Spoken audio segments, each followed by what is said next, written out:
Hello दोस्तों, आप सबों का स्वागत है हमारे नए वीडियो में। काफ़ी दिनों से मैं वीडियो नहीं बना रहा था, लेकिन आज मैंने सोचा कि एक वीडियो आप लोगों के लिए बनाता हूं।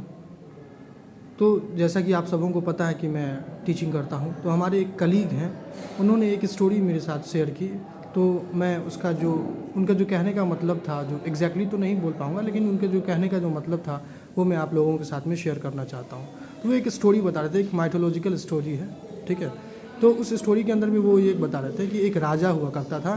तो उसका बहुत ही बड़ा राजा हुआ करता था, उसका राजपाट बहुत जगह था, सारे लोग उसकी रिस्पेक्ट भी किया करते थे। लेकिन अचानक से उसके राजपाट में है ना अकाल पड़ गया, विपत्ति आ गई, जिस कारण से उसका जो डाउनफॉल होना स्टार्ट हो गया और दूसरे राजा जो थे वो कब्जा करना स्टार्ट कर लिया, ठीक है। तो फिर वो विपत्ति के टाइम पे वो अपनी बहन के घर गया रहने के लिए, शरण लेने के लिए। तो फिर जब वो वहाँ पर गया तो उसकी बहन ने घर के अंदर में एक छोटा सा कमरा उसे दे दिया, बोला कि तुम यहीं पे रहो, अब यहीं पे अपना गुजर बसर करो। यानी उसको उस तरीके का इज्जत नहीं दिया गया, उसको इग्नोरेंस का सामना करना पड़ा। तो वो अपनी बहन के घर से निकल गया और फिर वो अपने दोस्त के घर पे चला गया। जब अपने दोस्त के घर पे वो गया तो उसका दोस्त उसे देखकर काफ़ी खुश हुआ और उसे वेलकम किया और बोला कि जितने दिन तुम रहना चाहो यहाँ पे रह सकते हो, किसी भी तरीके का कोई भी दिक्कत नहीं है। लेकिन दोस्त के साथ जब दोस्त के कमरे में जब वो रहा, जो कमरा दोस्त ने उसे दिया था, जिस कमरे में वो रह रहा था, उस कमरे में एक फ़ोटो टंगी हुई थी जिसमें जिसमें मोती का माला टंगा हुआ था, ठीक है। तो वो जो फ़ोटो था, वो जो चित्र था ना, वो उस मोती की माला को निगल रहा था, ठीक है।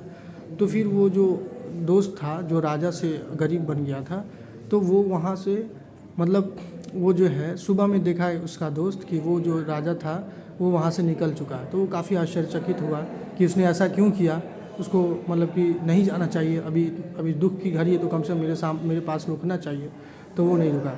फिर कुछ दिनों बाद, कुछ साल के बाद, जब 5-10 साल गुजर गया तो धीरे धीरे वो राजा जो था मेहनत किया, स्ट्रगल किया और धीरे धीरे अपना राजपाट वापस लिया। जब वो इंसान अपना राजपाट वापस ले लिया, जब फिर बड़ा आदमी बन गया, तो फिर उसे पता चला कि फिर वो राजा बन चुका है। उसके दोस्त को पता चला जब, तो फिर उसके दोस्त ने उससे मिलने के लिए गया। जब वो मिलने के लिए गया तो उससे पूछा कि तुम उस दिन क्यों चले गए थे, रात भर रहे और सुबह में क्यों चले गए। तो फिर वो उसने बताया कि वो जो चित्र था वो मोतियों को निगल रहा था। तो मुझे ऐसा लगा कहीं तुम ये ना सोचो कि मैंने ही उसे चोरी कर लिया, क्योंकि उस टाइम पे मैं गरीब था। तो इसलिए मैं ये उचित समझा कि मैं वहाँ से निकल जाता हूँ, हमारे लिए वही बेहतर होगा। तो दोस्तों, इस कहानी से यही सीख मिलती है, हमें शिक्षा यही मिलती है कि बुरे वक्त में अपने आप को संभालिए और खुद से आगे बढ़ने की कोशिश कीजिए। किसी दूसरों का सहारा लेंगे तो हो सकता है आप पे कई तरीके के इल्ज़ाम का भी सामना करना पड़े।